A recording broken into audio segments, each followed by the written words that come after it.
E se a história da guerra contra os kaijus não for sobre máquinas gigantes, mas sobre os reatores que as alimentam? E se alguns desses reatores literalmente cozinhassem seus pilotos por dentro, enquanto outros usavam tecnologia tão secreta que seus projetos foram apagados por ordem de governos? Exatamente. Se você é do tipo que, como nós, pausa o filme para tentar ler os projetos técnicos que aparecem na tela, então esta conversa é para você. A gente vai além de um simples ranking de poder. Muito além. O que as fontes nos permitem montar é o mapa energético do universo de Pacific Rim. A nossa missão aqui é revelar a história não contada por trás de cada núcleo de energia. É uma história de política, de sacrifícios e, claro, de segredos tecnológicos que definiram o rumo da guerra. É isso. Essa é a análise para quem quer ir fundo nos detalhes, sabe? Vamos explorar as especificações técnicas, as teorias, as informações que a própria franquia nunca confirma oficialmente. É o guia definitivo para quem é especialista no assunto. Mergulhando nos segredos que ficam nas entrelinhas. E para organizar essa exploração, vamos fazer uma contagem regressiva do 11º lugar. Analisaremos os núcleos do mais básico e desesperado ao mais avançado e, francamente, alienígena já concebido. Vamos começar lá embaixo, na posição 10. A geração que nasceu do puro desespero. Exatamente. Ok, vamos lá. Posição 10. Os Jaegers Mark I. É fundamental entender o contexto aqui.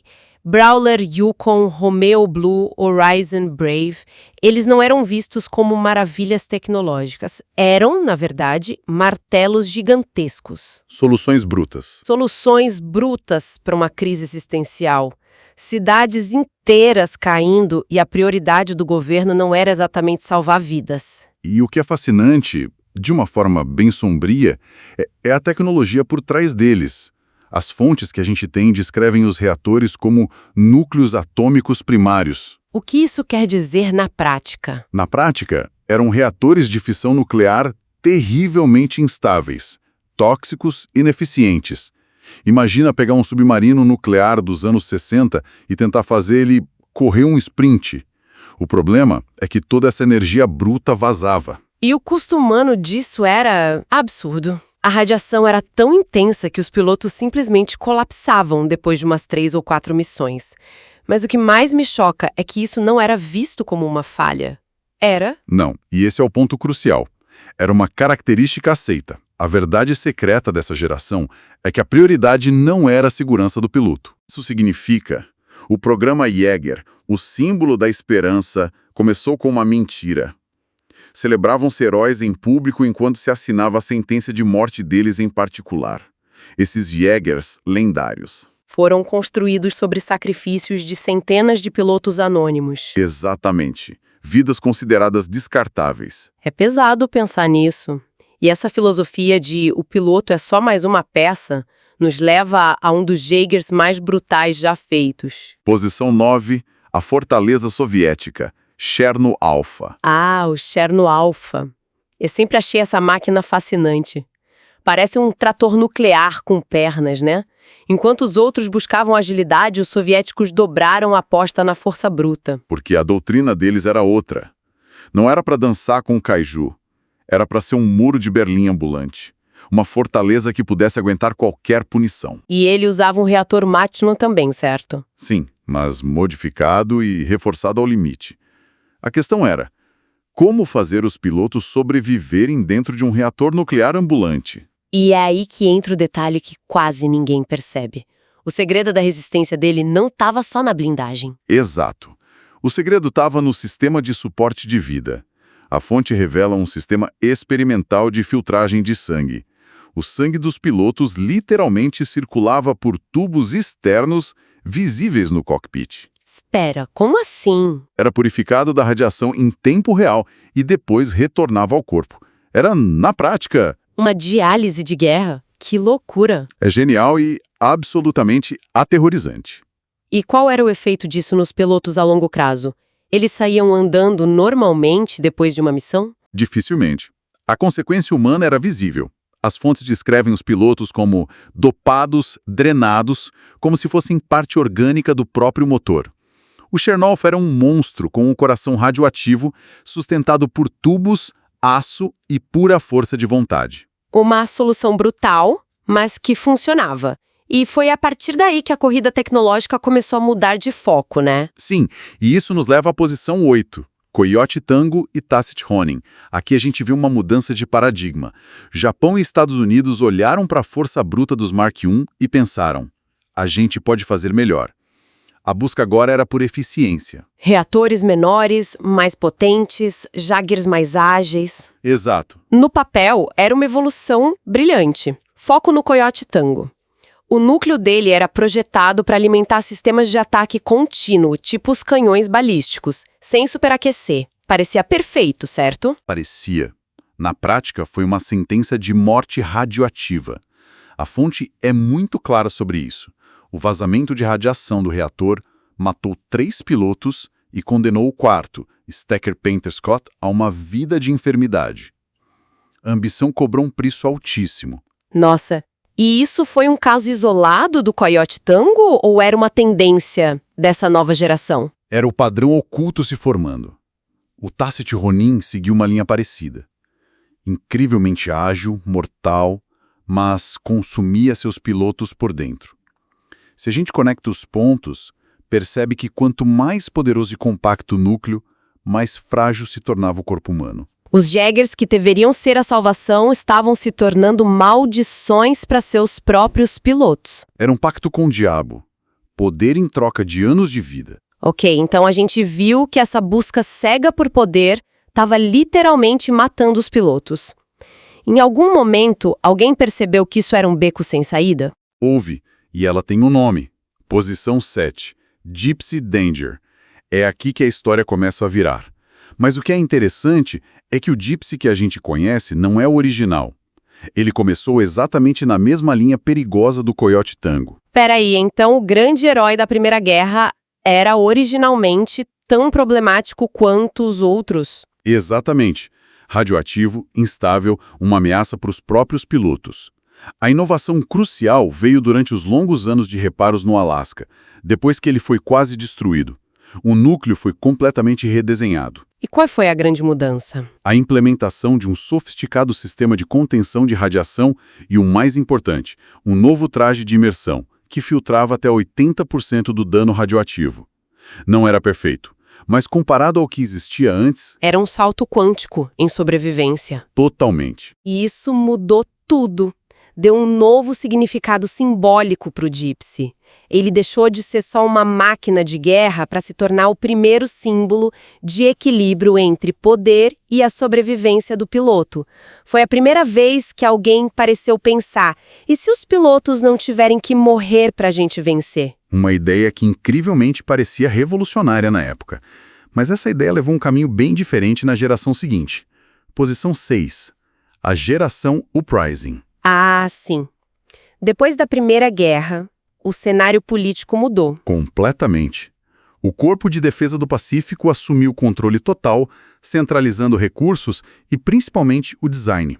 Acabaram os segredos nacionais, os projetos únicos como o Cherno Alpha. A palavra de ordem era uma só: padronização. E o resultado foram Jaggers como Saber Athena, Bracer Phoenix, Guardian Bravo, máquinas modernas com design mais limpo, mais rápidas. Mas essa perda de alma que alguns criticam, será que era tão ruim assim? Talvez a padronização fosse o que eles precisavam para tornar o programa sustentável, né? Essa é uma ótima observação. Do ponto de vista logístico e de segurança, foi um avanço enorme. Os reatores eram idênticos, replicados em série, potentes e, acima de tudo, estáveis. O problema não era técnico, era filosófico. A eficiência compartilhada eliminou a singularidade. Isso. A fonte os define perfeitamente. Eles são soldados, não lendas. Eram bons, eficientes, mas não brilhavam. Perderam aquela identidade única. Eram produtos de linha de montagem, não obras de arte da engenharia de guerra. Mas nem todo mundo seguiu o manual da padronização à risca. Aí vem a Austrália com Gypsy Avenger e parece que joga o manual pela janela. Exatamente. O que nos leva à posição 5, Gypsy Avenger. A Austrália esteve diretamente envolvida na sua construção e ele é um verdadeiro monstro energético. Ele foi projetado para uma coisa: poder de fogo contínuo. E a análise técnica revela o segredo disso. A Austrália não quis arriscar com tecnologias desconhecidas. Em vez disso, eles pegaram a tecnologia nuclear que já dominavam e levaram ao extremo. Ao extremo absoluto. Eles refinaram, comprimiram e, o mais importante, duplicaram. Deep Avenger não tem mas 2 núcleos. Um é dedicado exclusivamente ao movimento e o outro Só para o armamento. só para o armamento. Isso explica o poder de fogo quase ilimitado. Mas se ele é tão poderoso, por que não está mais alto na nossa lista? Parece o auge. Porque ele é o auge da tecnologia de guerra conhecida. Essa é a jogada oculta dos australianos. Eles levaram o que já existia ao limite, mas não compartilharam nada realmente experimental. O Avenger é o Jaeger construído por humanos mais poderoso, mas baseado no controle mestre de fontes existentes, não em inovação radical. E por falar em inovação radical, Vamos para a China. Posição 4. A anomalia chinesa. Crimson Typhoon. o Typhoon é o primeiro grande rebelde do nosso ranking. Ele não seguia as normas de design, nem as de física segura. A China não buscava defesa ou estabilidade. Buscava superioridade absoluta. Exato. E a configuração dele era completamente única. Uma arquitetura de reator duplo, mas assimétrico. Um núcleo ficava no ombro, dedicado exclusivamente ao canhão de plasma do braço esquerdo. Isso é loucura ou genialidade? É uma aposta altíssima. Muito. O outro reator, mais convencional, sustentava o resto do corpo. A ambição era clara: ter uma arma tão poderosa que pudesse encerrar uma luta com um único disparo. Para isso, a China pegou tecnologia emprestada e a levou ao limite. O Typhoon representa a ousadia de jogar com fogo. E o mais irônico de tudo é que ele foi destruído antes de conseguir usar tal arma superpoderosa. O canhão de plasma nunca disparou. Nunca disparou. É a definição de um anticlímax tecnológico. Uma aposta arriscada que não se pagou. E falando em apostas que mudam o jogo, chegamos ao nosso top 3.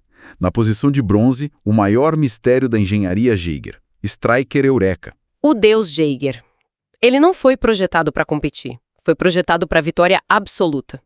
O Jaeger mais rápido, mais letal e o único que se aposentou invicto. Ele estava em outra categoria. E aqui que entramos de cabeça no território da conspiração tecnológica. O mistério central é o seu núcleo de energia. A fonte é taxativa sobre isso. Não existem planos completos, não há dados técnicos abertos. Apenas rumores. Só rumores. Os arquivos do projeto são ultra-secretos. Ele era mais rápido, mais resistente e mais eficiente do que qualquer outro Jaeger, quebrando todas as escalas conhecidas. Isso é estranho. A Austrália sempre foi pragmática. Ocultar dados dessa forma não parece que eles inventaram algo radical do zero, mas talvez que eles encontraram algo. E essa é a base da teoria proibida. A versão oficial fala de evolução da fusão a frio, mas o desempenho dele simplesmente não bate com a explicação. E se a Austrália escondeu o tipo de reator porque não era uma tecnologia humana? E se o segredo por trás do poder avassalador do Striker fosse algo tão revolucionário que eles jamais o compartilhariam? Exatamente. A fonte deixa essa pergunta no ar. Uma pergunta que nos leva direto para a posição 2, porque é aqui que a barreira entre tecnologia humana e não humana desmorona de vez. Posição 2. Os drones e a biotraição tecnológica. O que a Shaw Industries apresentou ao mundo foi uma fachada de inovação brilhante. Por dentro, era pura biotecnologia perigosa. A grande promessa era o sistema do Newton Geisler, que eliminava a necessidade de 2 pilotos, né? Certo, parecia o futuro. Um piloto por Jaeger, mais eficiente, menos risco humano. Mas qual era o segredo do núcleo de energia deles? E aqui está a parte mais chocante. A verdadeira fonte de energia era um núcleo Kaiju. Dentro de cada drone havia um fragmento de cérebro Kaiju secundário mantido vivo. Espera, o quê? Era um motor biológico, incrustado diretamente no chassi. Eles colocaram o inimigo dentro da nossa arma. Isso não é engenharia, é uma traição biológica. Precisamente. E isso levanta uma questão fundamental. Eles não eram Jaegers. Eram criaturas híbridas com uma consciência própria conectada em colmeia. Tecnologia humana controlada por inteligência alienígena. Seus reatores eram orgânicos, não precisavam recarregar, geravam a própria energia. Era uma fusão profana. A escalada é assustadora. Passamos de reatores que matavam pilotos por acidente para reatores que eram literalmente parte do inimigo. Isso nos prepara para o topo da lista, o fim da linha. Posição número 1. O núcleo impossível do Obsidian Fury. Vamos ser claros. O Obsidian Fury não é um Jäger. E também não é exatamente um Kaiju. Ele é um monstro artificial, a culminação de tecnologia roubada do Striker Eureka, anos de experimentos secretos com biologia Kaiju e projetos dos precursores. E o detalhe técnico que muda tudo é o seu núcleo. A fonte afirma categoricamente, não é um reator, é um órgão vivo. Um centro biotecnológico desenvolvido a partir de planos dos próprios precursores e alimentado por sangue Kaiju puro. Era um sistema que não apenas gerava energia, ele a multiplicava. Autossuficiente. Autossuficiente, autorregenerativo, imparável. Ok, mas quão poderoso estamos falando? A gente precisa de uma escala para entender o absurdo disso. A escala de poder é onde a lógica quebra. A fonte faz uma comparação para ilustrar. Para igualar a energia total do Obsidian Fury, seria necessário somar a potência de todos os Jägers já construídos pela humanidade e depois multiplicar esse total por 10 ou 20. Espera, repete isso. Você está dizendo que a energia de todos os Jägers já construídos, somada e multiplicada por 20, ainda não daria? Não. Isso não é uma arma, é um evento de extinção em nível planetário. Como isso é sequer possível? Porque o Obsidian Fury não quebrava apenas as regras de poder. Ele quebrava as regras do possível. Ele representa o fim da lógica humana aplicada à guerra. É a tecnologia do inimigo aperfeiçoada e virada contra nós mesmos. Então, quando a gente olha para essa jornada completa, do Mark I ao Obsidian Fury, o que tudo isso significa? O que a gente percorreu não é só uma lista. É uma linha do tempo da nossa própria arrogância na guerra. É um registro de como passamos de criar soluções desesperadas para fabricar erros com consequências irreversíveis. Começou com a urgência, passou pela busca por eficiência e terminou numa ambição desmedida. E, em cada um desses avanços, algo foi perdido. Primeiro, perdemos a saúde dos pilotos. Depois, perdemos a ética. Em seguida, com os drones, perdemos o controle das nossas próprias armas. E, por fim, com o Obsidian Fury, perdemos a própria identidade humana na nossa tecnologia. A conclusão é aterrorizante. Os núcleos mais poderosos que criamos não eram, de fato, humanos. Foram biológicos, vivos, alienígenas. O verdadeiro terror não é termos perdido o controle.